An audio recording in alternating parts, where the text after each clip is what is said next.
कि आज पढ़ते हैं हम वाक्य सेंटेंस। इसका डिफिनेशन है, परिभाषा है कि सार्थक शब्दों का व्यवस्थित समूह जिससे अपेक्षित अर्थ प्रकट हो वाक्य कहलाता है। कहने का मतलब यह है कि ऐसा शब्द जिसका कोई सही अर्थ होता हो और उसे व्यवस्थित एक समूह में रखा जाए जिससे हमें अपेक्षित अर्थ यानी जिस अर्थ की हम अपेक्षा करते हैं वो अर्थ हमें मिल जाए, उसे ही हम क्या कहते हैं, वाक्य कहते हैं। वाक्य के जो अनिवार्य अंग होते हैं वो होते हैं 6। परीक्षा में कंपटीशन में पूछता है कि वाक्य के तत्व कितने होते हैं, वाक्य के तत्व कितने होते हैं, तो वाक्य के 6 तत्व होते हैं। नंबर 1 है सार्थकता, नंबर 2 योग्यता, आकांक्षा, निकटता, पदक्रम और नंबर 6 है अन्वय। तो इस तरह से हम देखें कि वाक्य क्या है, सार्थक शब्दों का व्यवस्थित समूह जिससे जिस अर्थ की हम अपेक्षा करते हैं वो अर्थ हमें मिल जाता है, उसे ही हम कहते हैं वाक्य। वाक्य के कितने तत्व होते हैं, 6 तत्व होते हैं। अब आइए आगे हम देखते हैं वाक्य के 2 अंग होते हैं। नंबर 1 है आपका उद्देश्य और नंबर 2 है विधेय। अब आइए हम देखते हैं कि उद्देश्य किसको कहते हैं और विधेय किसको कहते हैं। उद्देश्य देखते हैं सबसे पहले। नंबर 1 उद्देश्य कह रहा है कि जिसके बारे में कुछ कहा जाता है उसे ही हम क्या कहते हैं, उद्देश्य कहते हैं।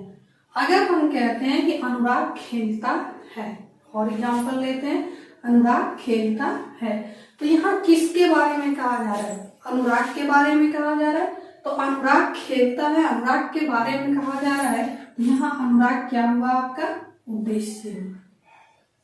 अनुराग क्या हुआ, उद्देश्य हुआ। तो जिसके बारे में कुछ बताया जाता है या कुछ कहा जाता है उसे ही हम कहते हैं उद्देश्य। और इसके बाद भी उद्देश्य के अंतर्गत उसका जो विस्तार होता है कर्ता का, यहाँ कर्ता कौन है, अनुराग। खेलने का काम कौन कर रहा है, अनुराग कर रहा है। यानी कुल मिलाकर के जो कर्ता होता है ना, उस कर्ता को ही हम क्या कहते हैं, उद्देश्य कहते हैं। ठीक है, कर्ता या कर्ता का विस्तार। अब देखिए कर्ता तो हो गया, कर्ता के बारे में भी जो कुछ कहा जाता है यानी कर्ता का जो विस्तार होता है, यानी कर्ता का जो विशेषण होता है वो भी किसके अंतर्गत आता है, कर्ता। उद्देश्य के ही अंतर्गत आता है। समझ में, कर्ता का जो विस्तार होता है वो भी उद्देश्य के ही अंतर्गत आता है। पहली एग्जाम्पल से हम समझ लिए कि उद्देश्य क्या है। अनुराग खेलता है, अनुराग के बारे में जो कहा जा रहा है वही क्या है, अनुराग खेलता है। कर्ता यहाँ कौन है, अनुराग है, अनुरागी क्या है, उद्देश्य है। सचिन दौड़ता है, सचिन दौड़ता है, यहाँ कर्ता कौन है, सचिन है। किसके बारे में कहा जा रहा है, सचिन के बारे में कुछ बताया जा रहा है या कुछ कहा जा रहा है, तो सचिन के बारे में कहा जा रहा है। यहाँ कर्ता कौन है, सचिन है, और कर्ता को ही क्या कहा जाता है, उद्देश्य कहा जाता है। ठीक है, अब यहाँ देखिए नंबर 3, ये तो छोटे छोटे वाक्य थे, समझ में आ गया कि उद्देश्य किसको कहते हैं, जो कर्ता होता है उसे ही हम उद्देश्य कहते हैं। लेकिन जब बड़ी बड़ी सेंटेंस दिए होते हैं, बड़े बड़े जब सेंटेंस आते हैं तो उसमें उद्देश्य और विधेय को छांटना थोड़ा कठिन सा लगता है। तो आइए देखते हैं, परिश्रम करने वाला व्यक्ति सदा सफल होता है। अब यहाँ किसके बारे में कहा गया है, व्यक्ति के बारे में कुछ बताया जा रहा है, कुछ कहा जा रहा है। किसके बारे में, व्यक्ति के बारे में कुछ बताया जा रहा है या कुछ कहा जा रहा है। यहाँ व्यक्ति क्या हुआ, कर्ता हुआ। व्यक्ति क्या हुआ, कर्ता हुआ। ये व्यक्ति ही क्या है, आपका उद्देश्य है। व्यक्ति ही क्या है, आपका उद्देश्य है। परिश्रम करने वाला, अब देखिए हमने कहा कि कर्ता या कर्ता का विस्तार। अब ये कर्ता का क्या है, विस्तार है। परिश्रम करने वाला व्यक्ति, कर्ता का क्या है, ये विस्तार है या विस्तार अगर नहीं समझ में आ रहा है तो क्या कह सकते हैं हम, विशेषण कह के भी आप समझ सकते हैं कि व्यक्ति का जो विशेषण है, इस व्यक्ति की क्या विशेषता है कि वो परिश्रम करने वाला है। व्यक्ति की क्या विशेषता है कि वो व्यक्ति कैसा है, परिश्रम करने वाला है। तो ये जो परिश्रम करने वाला, ये जो विशेषण है ना, ये विशेषण भी किसके अंतर्गत आएगा, उद्देश्य के ही अंतर्गत आएगा। अब ये इतना हम छाट के निकाल लिए कि इस वाक्य में, इस सेंटेंस में उद्देश्य क्या है, परिश्रम करने वाला व्यक्ति, इतना आपका क्या है, उद्देश्य है। तो हम उम्मीद करते हैं कि आपको उद्देश्य बहुत ही आसानी से समझ में आ गया होगा कि जिसके बारे में कुछ कहा जाता है वो क्या होता है, उद्देश्य होता है, यानी कर्ता उद्देश्य होता है। और कर्ता के विस्तार को भी हम किसके अंतर्गत रखते हैं, उद्देश्य के ही अंतर्गत रखते हैं। विस्तार मतलब विशेषण। अब देखते हैं नंबर 2, विधेय की परिभाषा है कि वाक्य में उद्देश्य के बारे में जो कुछ भी कहा जाता है उसे विधेय कहते हैं। उद्देश्य किसको कहते हैं, जिसके बारे में कुछ कहा जा रहा था उसे हम उद्देश्य कह रहे थे। यानी कर्ता के बारे में कुछ कह रहे थे तो कर्ता को ही हम उद्देश्य कहते हैं। और विधेय है कि वाक्य में उद्देश्य के बारे में, यानी कर्ता के बारे में जो कुछ भी कहा जाता है उसे ही हम क्या कहते हैं, विधेय कहते हैं। जैसे एग्जाम्पल लेते हैं, अनुराग खेलता है। अनुराग खेलता है, किसके बारे में कहा जा रहा है, अनुराग के बारे में कहा जा रहा है। जिसके बारे में कुछ कहा जाता है उसे उद्देश्य कहते हैं। यहाँ ध्यान से समझना है, दोनों को ही एक ही एग्जाम्पल पे समझा रही हूँ। किसके बारे में कहा जा रहा है, अनुराग के बारे में कहा जा रहा है। तो अनुराग क्या हुआ यहाँ पर, उद्देश्य हुआ। और उद्देश्य के बारे में जो कुछ कहा जाता है उसे हम विधेय कहते हैं। अनुराग यानी अनुराग के बारे में क्या कह रहे हैं हम, कि अनुराग क्या कर रहा है, खेल रहा है। तो खेलना यहाँ क्या हो गया आपका, विधेय हो गया।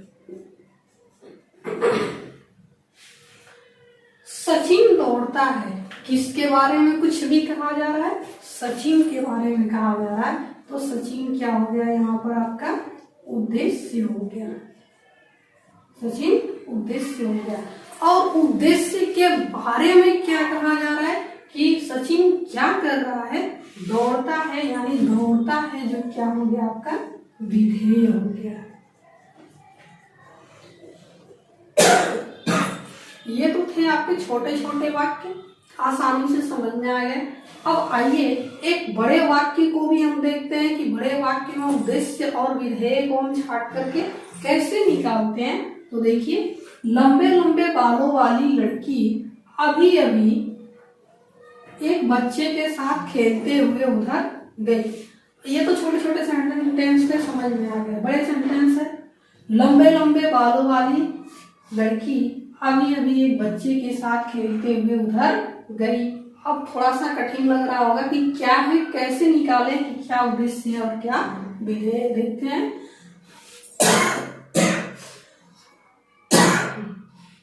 हमने बताया वाक्य में जिसके बारे में कुछ कहा जाता है वो क्या होता है, उद्देश्य होता है। किसके बारे में कहा गया है, लड़की के बारे में कहा गया है। लड़की के बारे में कहा गया है तो लड़की क्या हुई, यहाँ उद्देश्य हुई।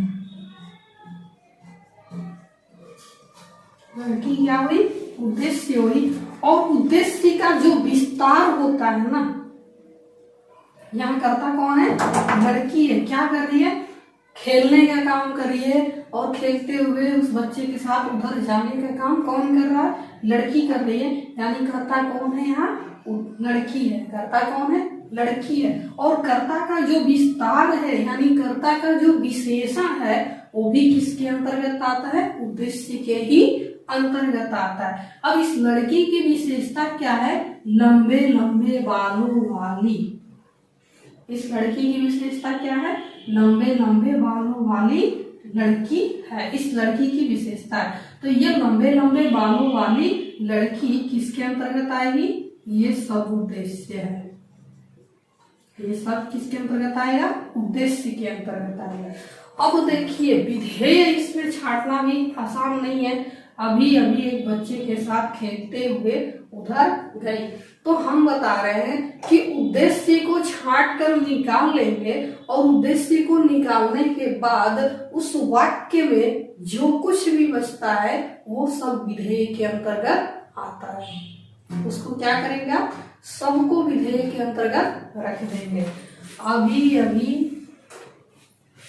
एक बच्चे के साथ खेलते हुए उधर गई, ये किसके अंतर्गत आएगा?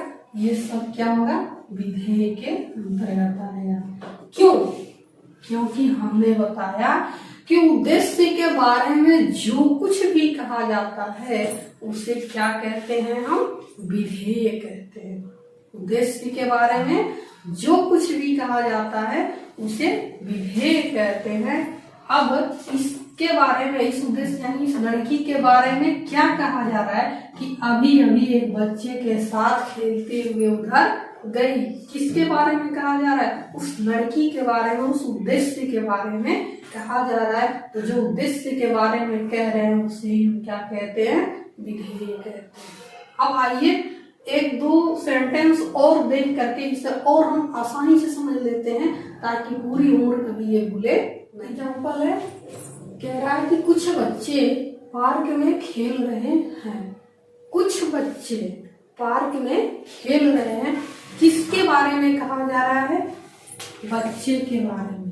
कुछ बच्चे के बारे में। किसके बारे में कहा जा रहा है? कुछ बच्चे के बारे में। और जिसके बारे में कहा जाता है उसी को हम क्या कहते हैं?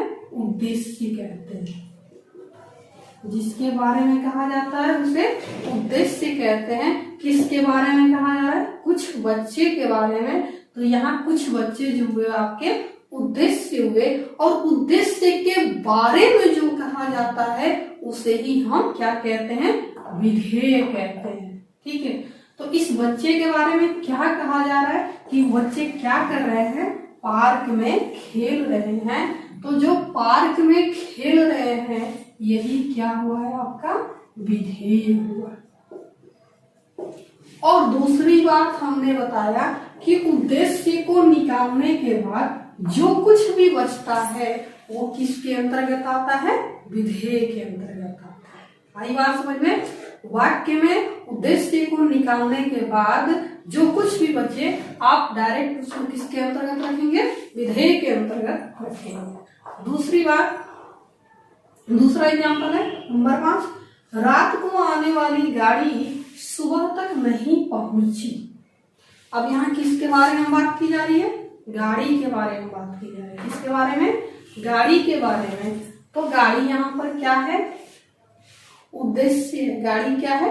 करता है। किसके बारे में बात की जा रही है? गाड़ी के बारे में। तो गाड़ी यहाँ पर क्या हुई? करता हुई, उद्देश्य हुई। और उसका जो विस्तार है यानी उसका जो विशेषण है, किसका? गाड़ी की विशेषता क्या थी?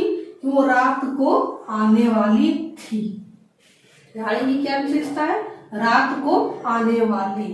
तो ये जो रात को आने वाली गाड़ी है ये क्या है? आपका उद्देश्य है। क्या है? उद्देश्य। गाड़ी क्या हुई?